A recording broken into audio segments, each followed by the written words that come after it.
กับเขาคนนั้นที่รับเข้ามาเบียดอายเป็นแค่ช่วงเพลอหัวใจหรือคิดมากไปกว่านั้นอยากให้หัวอายเดือดร้อนใจมันรับบ่ได้ที่เห็นเขามาเกี่ยวพัน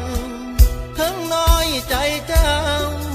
ทั้งอายสายตาชาวบ้านบ่อยากให้ทิ้งไว้นานรบกวนเจ้าตัดสินใจ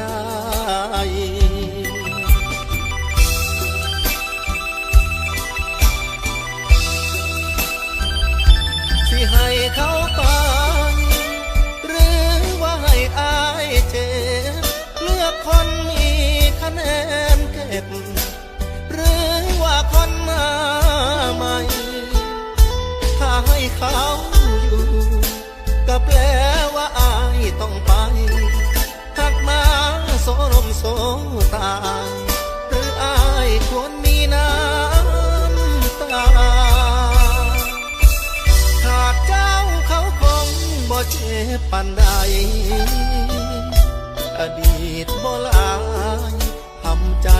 คงบ่หนักหนาแต่อายคนนี้บ่ตายก็คงเป็นบ้าเพราะหากที่ให้แก้วตามีค่าเท่าลมหายใจ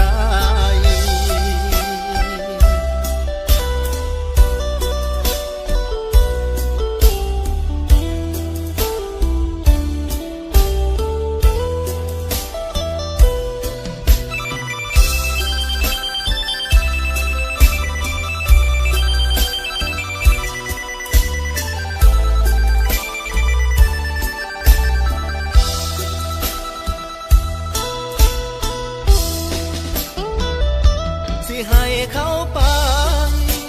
หรือว่าให้อายเจ็บเลือกคนมีคะแน